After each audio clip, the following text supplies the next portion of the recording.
करता है। 12वें स्कंद की कथा तक बाबा भोले सुनाते हैं, और जब सुनाते हैं फिर पार्वती की नींद खुलती है तो कहते हैं आप कहाँ चतुर्थ स्कंद में थे, कहाँ 12वें स्कंद में चले गए।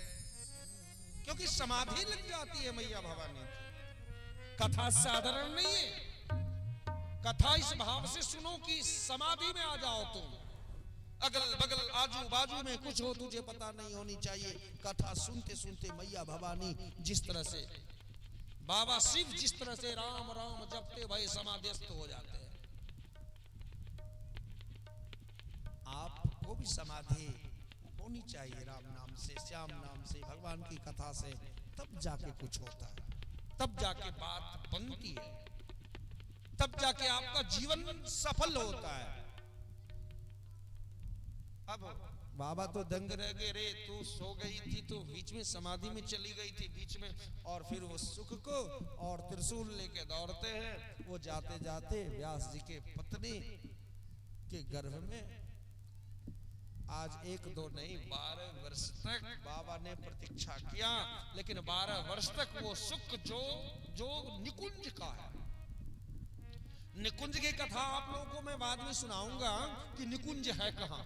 बैकुंठ से किधर निकुंज है, सत्यलोक से किधर निकुंज है, गौलोक से किधर निकुंज है, और निकुंज में रहते कौन है, और निकुंज मिलता किसको है, निकुंज की प्राप्ति किसको होती है।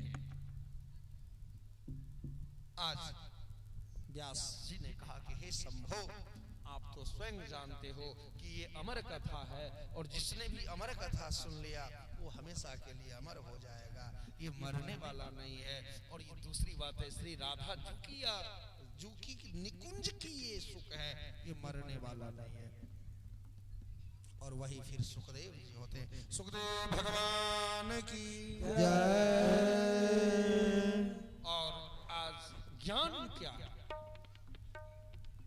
पराशर जी महाराज उपस्थित थे वहां, व्यास जी महाराज उपस्थित थे वहां, हजारों हजार लाखों ऋषिगण, हजारों वर्ष के ऋषिगण उपस्थित थे वहां, और 16 वर्ष के थे हमारे श्री सुखदेव जी महाराज।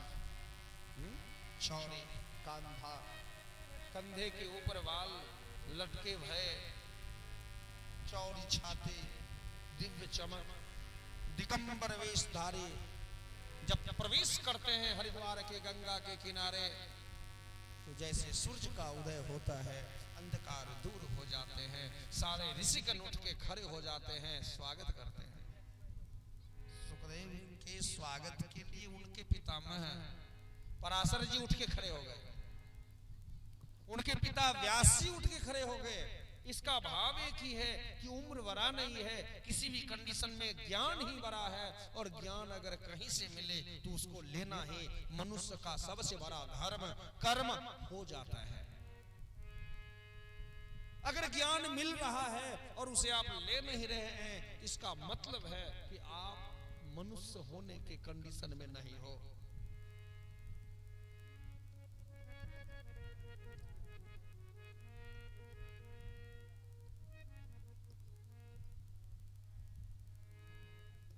सुखदेव जी को सभी ने कहा कि आप महाराज को श्रीमद् भागवत की कथा का श्रवण कराएं। सुखदेव जी ने सर्व सम्मति के लिए एक शर्त रख दी कि मैं तो कथा सुनाऊंगा, लेकिन हमारी शर्त है।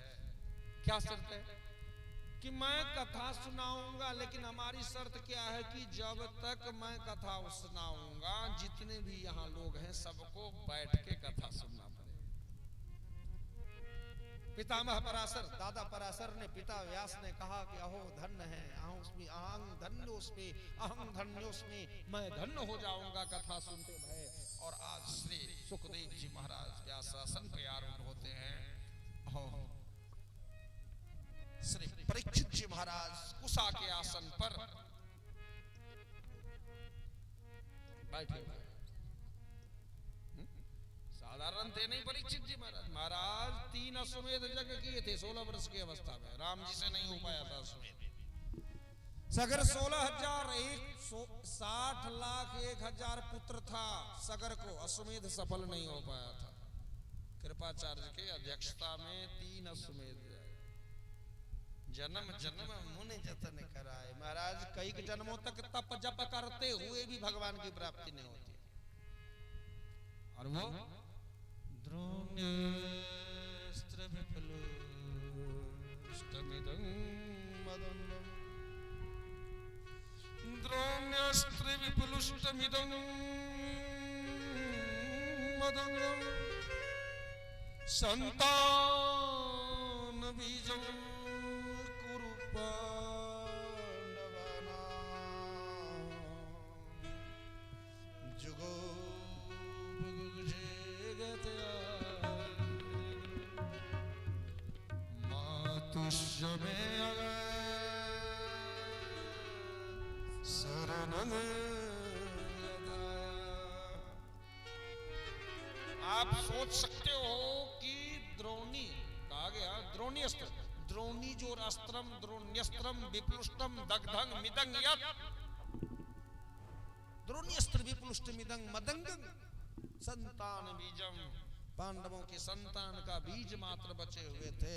द्रोणाचार्य के पुत्र अश्वत्थामा के द्वारा चलाया गया ब्रह्म अस्त्र के प्रभाव से जब जलने लगे, माता भगवान के शरण में, और फिर भगवान ने अपने आतात चक्र से रक्षा। नोच्छितः इति परीक्षितः। कैसा धर्मावलंबी वो जीव होगा जिसके ऊपर संकट आया, जल रहा है वो, भगवान ने गर्भ में जाके दर्शन दिया और बचा लिया। साधारण जीव तो होगा नहीं। और वो जीव के साथ जब ऐसा हो सकता है, कंडीशन,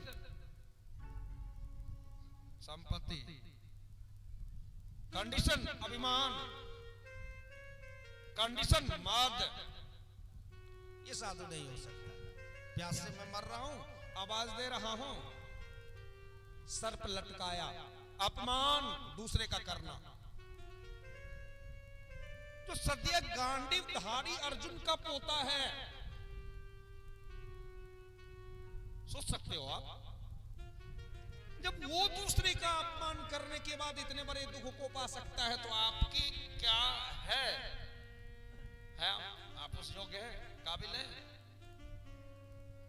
चले तो मैं आज अपने वाणी को इसी शब्दों के साथ विराम देते भय, और जो भी यहाँ कार्यकर्ता, वैसे संसार में और समाज में भगवान के कार्यकर्ता सभी हैं, उनसे निवेदन करता हूं कि भैया थोड़ा साउंड और लाइट की व्यवस्था करो, क्योंकि ये जो है ठाकुर की प्रतिष्ठा जाने वाली बात है। साउंड और लाइट में थोड़ा सुधार करो, ये नहीं है चलने वाली, ये गड़बड़ कर रहा है। तो चलते हैं परमात्मा के पावन नाम, फिर आरती और प्रसाद।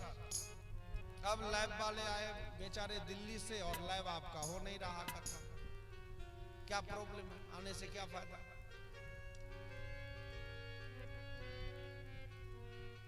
राधे कृष्ण कृष्ण कृष्ण राधे राधे।